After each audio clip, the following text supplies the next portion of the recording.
is pretty much Hello, everybody.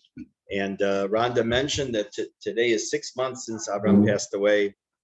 Today's shir again, as always, Ilu Nishmat Avigdor Chai Avram ben Meir Tzvi Rachalea. Ilu Nishmato. We're in the middle of this third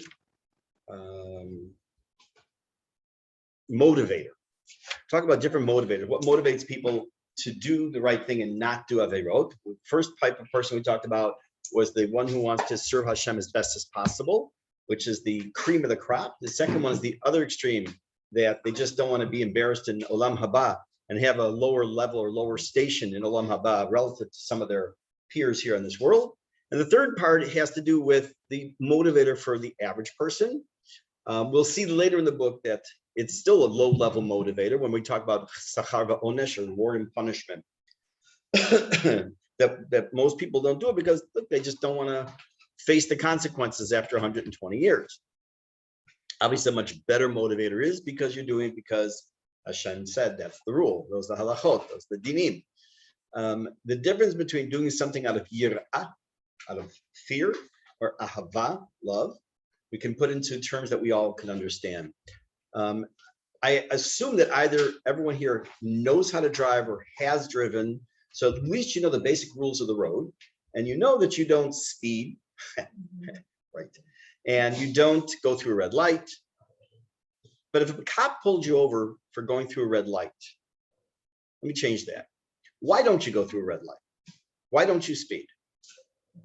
It's dangerous and it's against the law. Okay, it's against the law. So we don't speed because it's dangerous, against the law. So being against the law means what? What are the consequences of being against the law? You get a ticket.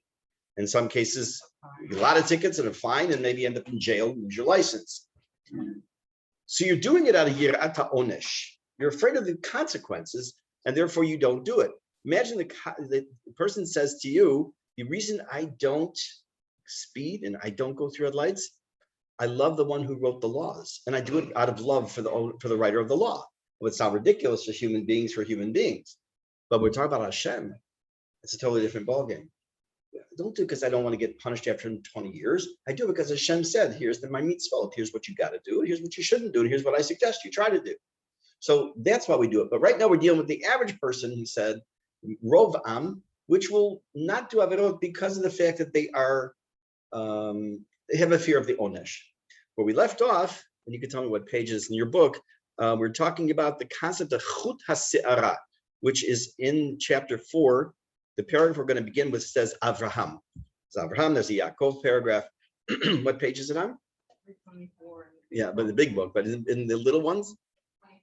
Page 25? Okay.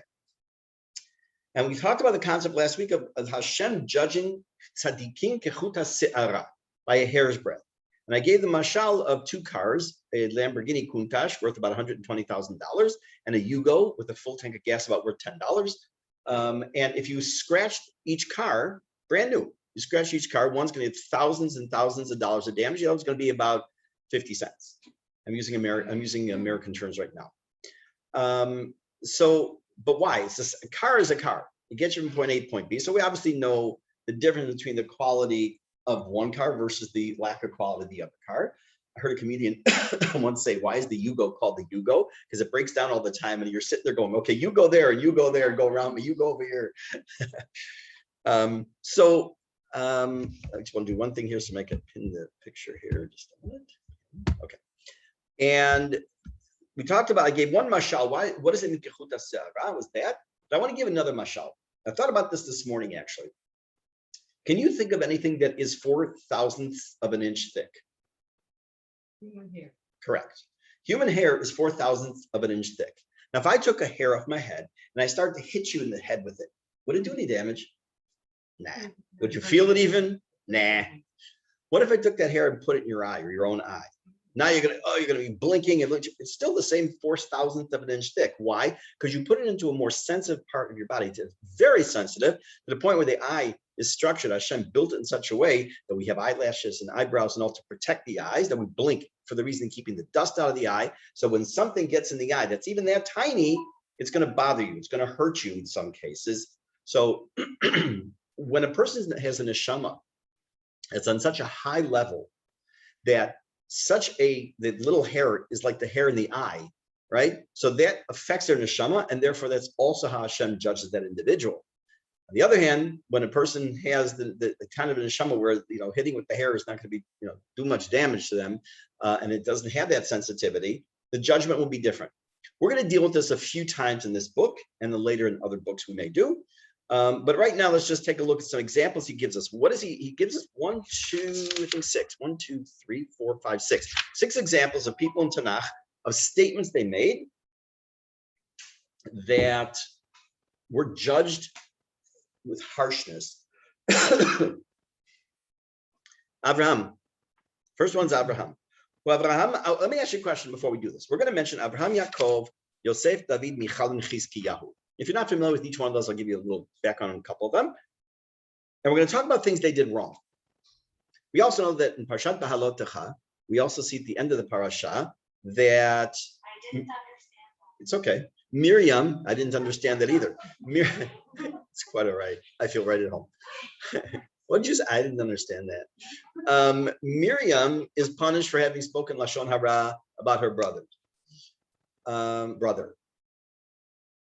Isn't this Lashon Hara? I mean, we're going to tell you stories that Avram did something wrong and Yosef did something wrong and Michal did something wrong. Why isn't that Lashon Hara? Why is it even the Tanakh? Why is the Torah tells us a story where Miriam spoke Lashon Hara?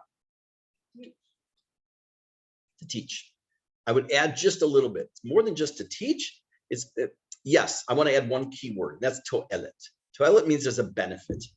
The benefit is it teaches us what Lashon Hara is and what we have to be very careful of. One of the basic rules in Lashon Hara is that if there is to'elet, not only are you allowed to, you must say something. For example, you want to hire an electrician and you call me and say, hey, I want to use so-and-so. Is he reliable or is she reliable? Can I hire that individual?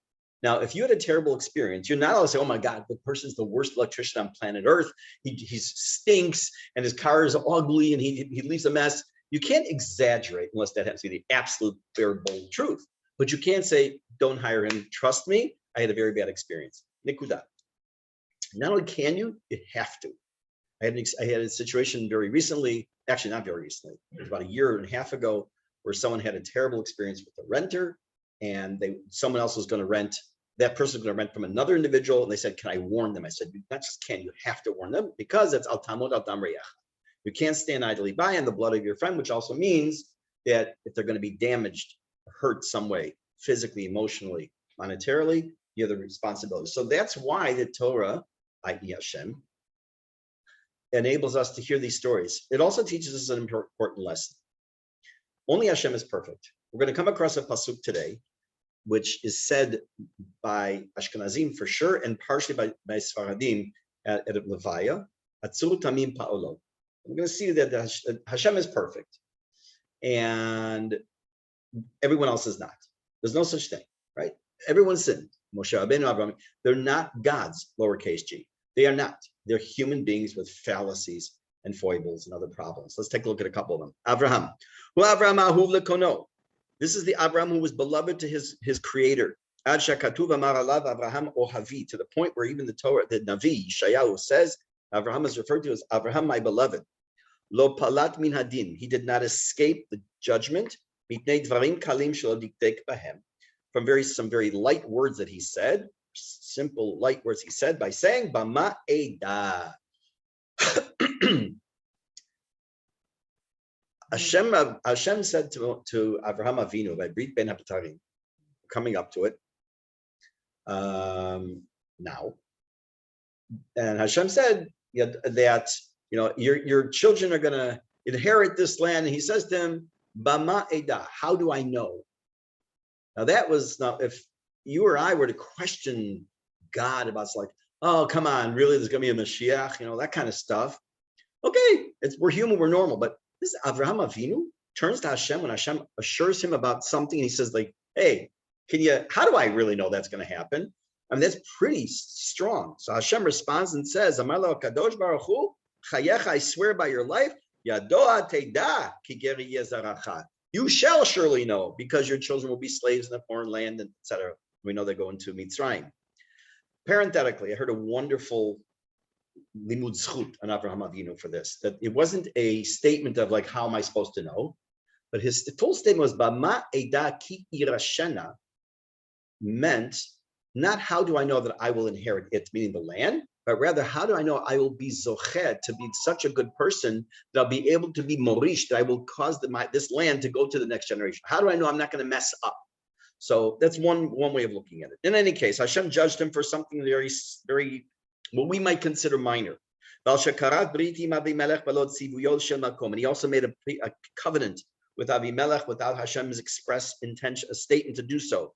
Marlo HaKadosh Baruch Hu, Chayech, I promise on your life, Shani Mashhe b'simchat banecha shiv'at dorot, I'm going to delay joy in your family by 7 generations. If you want to understand that, you can look it up in Bereshit Rabbah.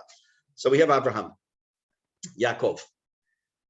Yaakov Avinu does something, and I'm not exactly sure why the Ramchal includes this following statement. Because the Ramchal here is trying to demonstrate statements that if you or I were to make, that okay, or did, not the worst thing in the world, but these Gedolei, the founders of our generation, of our religion, that they made this, how in the world could they have said something like this? The first thing that he's called to task on is something that's horrible by any stretch. Yaakov, happened that his wife says to him, Rachel says to him, if look at it says, Al Shachara Apo Berachel. He got angry at Rachel, Shamralo, she said to him, Hava li banim, and then the rest of the pasuk is im ayin meta anochi. Give me children, otherwise I'm dead. And Yaakov says to her, Hatachat Elokim anochi, or ani. Am I in place of God? Like, what's your problem, woman? I'm not God. I can't control this. Amru b'midrash, they said in the midrash, Ezel lishono. Amar lo HaKadosh Baruch Hu, Hashem said to Yaakov, Kach onim et hami'ukot. This is how you talk to the depressed or the oppressed or the down. She's in a bad place. She sees her sister popping them out one after another. And she's like, hey, what's my deal? I want a child. And he should have treated her very differently. Chayecha, I promise you, shebanecha omdim lifnei benach, that your children, rather, which are the children of Leah, will bow down before her child, i.e. Yosef, which we know. We know that's going to happen. It's going to be part of the dream. It's going to be where they actually bow down to him, and Yosef is incognito already in Egypt. That's one reason. Now, there's another story, another situation. When Yaakov and Esav meet up for the first time after X amount of years, in the beginning of Parshat Vayishlach, Yaakov decides he wants to protect Dinah, his daughter. Wants to protect her from Esav, because he knows his brother. He's going to see this beautiful daughter that Yaakov has, and he's going to want to take her, maybe. So he decides to put her in some kind of, we'll call it a box. I'm sure it was a box with holes, and it was breathing, and had little internet capabilities as well. I'm sure it was all good and fine. But he didn't want Esav to see her. He says as follows, since he put Dinah in this box, Esav, since he didn't want Esav to take her, his intentions were good. He felt he was protecting his daughter from Esav, who still was Esav Rasha. But he prevented his brother from doing a chesed. What could he have done? He could have done tshuva. He could have said, I want to marry her. I want to. Amru b'midrash, Amallah Kadosh Baruch Hu. It said in Midrash that Hashem said to him, Lamas me're'eu chesed. You have kept kindness of others from him. Lo bikashta lahasiya lamahul. You didn't want her to marry someone who had a bris, right? Esav. Harehi nised la'arel. She's going to get married to somebody who was an arel, someone who didn't have a bris, meaning Shechem. Lo bikashta lahasiya derech heter. Harehi nised derech isur. You didn't want her to get married the proper way. She's going to marry the improper way, meaning that the part of the punishment seems to have been that Dinah ends up in this situation as a result of what Yaakov did by trying to protect her. Now, I'm not going into the theological question. Well, how come she gets punished? It's punishment for her. I mean, she's attacked and she's have all these other problems. I'm not going to. But right now, we're just going from the perspective of what Yaakov tried to do, what he felt was for the good. Turns out was really causing more harm than good. Again, I don't have an answer to why it is he includes the first statements of Yaakov, because that would be horrible for anybody to say. And I think that it's truly a lack of sensitivity. There's another situation which I don't understand why he didn't include instead of that, which would have been when it comes to Abraham, Sarah, and Hagar, and the way she treated Hagar. And it even says the Malach says go back and continue to be abused by Sarah until whatever happens. I don't know. Okay, I guess in Tchiyat HaMeitim, I have a lot of questions for a lot of authors. This is one of them. Yosef, what happened at the end of Parshat Miketz? The end of Parshat Vayeshev. Yosef HaTzadik is in prison. He's in prison with the Sarah Ofim, the Sarah Amashkim, the butler and the baker, not the candlestick maker. And they have a dream. They dream, not only they each dream a dream, they each dream the other's dream as well. Yosef wakes up in the morning, he sees these two individuals, and he said, Lama, I think that's where the pasuk is. It says that this Lashon Lama Panecha Noflim. Why? No, I don't remember, something like that. Why are your faces fall? Meaning he noticed something was wrong, and he asked, like, what's up? And they said, look, we dreamed the dream. We didn't know what it was, and he interprets it.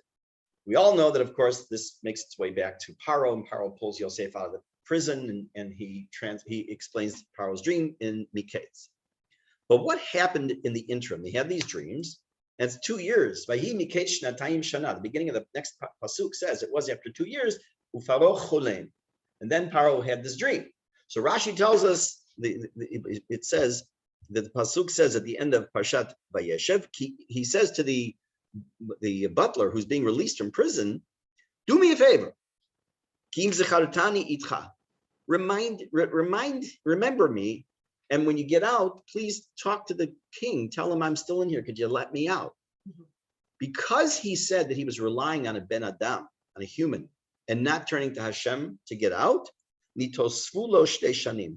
He was added an additional 2 years in prison. Kemamam zichronan libracha, as the Chazal tell us, Yosef atzmo al shechanat et aviv b'li reshuto shel makom. Another thing, we know that when Yaakov Avinu died, it says that vayachantu obto, that they embalmed him. The fact that they embalmed him, Yosef ordered to be, that was without the permission of Hashem. For that also, he also was punished. Rhonda? Let's go right ahead. I am. Let me see. I'm looking at Mimi. Let me take a look. Thank you for. Let me just double check. I'm looking at it. Maybe I'll just stop it and restart it. Okay, Mimi, I'm going to start the Zoom. Stop it and restart.